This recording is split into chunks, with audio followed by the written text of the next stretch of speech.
روزہ کی چوتھی خصوصیت یہ ہے کہ روزہ دار کے لیے جنت کا ایک مخصوص اور متعین دروازہ بنایا گیا ہے جس سے صرف روزہ دار ہی داخل ہوں گے۔ رسول اللہ صلی اللہ علیہ وآلہ وسلم کا ارشاد ہے، جنت کے لیے ایک دروازہ ہے جس کا نام ریان ہے، اس میں صرف روزہ دار داخل ہوں گے۔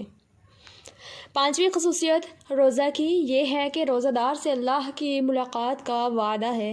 چنانچہ رسول اللہ صلی اللہ علیہ وآلہ وسلم نے ارشاد فرمایا، روزہ دار کے لیے دو خوشیاں ہیں، ایک خوشی دنیا میں افطار کے وقت اور ایک خوشی آخرت میں لقائے پروردگار کے وقت، یعنی اللہ تعالیٰ سے ملاقات کے وقت۔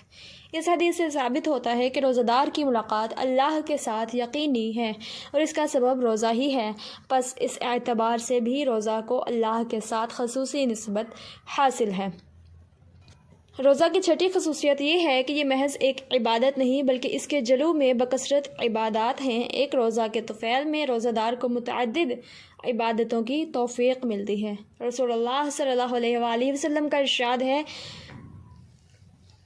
لِكُلِّ شَيْءٍ بَابٌ وَبَابُ الْعِبَادَةِ الصَّوْمُ، ہر شے کا ایک دروازہ ہوتا ہے اور عبادت کا دروازہ روزہ ہے۔ چنانچہ مشاہدہ اور تجربہ ہے کہ روزہ رکھنے والے کو بکثرت عبادتوں کی توفیق ہوتی ہے۔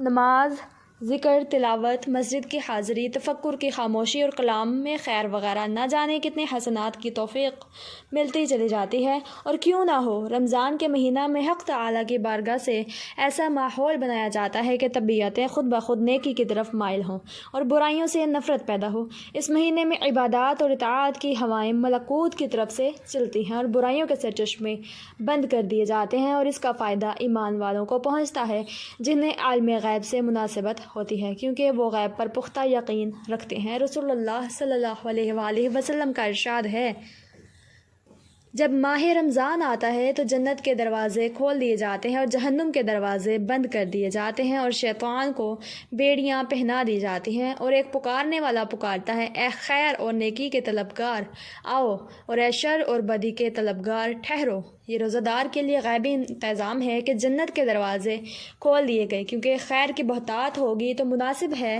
کہ ان کے لیے جنت کے دروازے کھول دیے جائیں، اور جہنم کے دروازے بند کر دیے گئے کہ اب گندوں کے گناہوں کا سلسلہ منقطع ہوگا، اور شیطان جو ہر بدی کا سرچشمہ ہے اسے پا بزنجیر کر دیا گیا، اب اس کے پہنچ روزہ داروں تک بہت کم ہوگی۔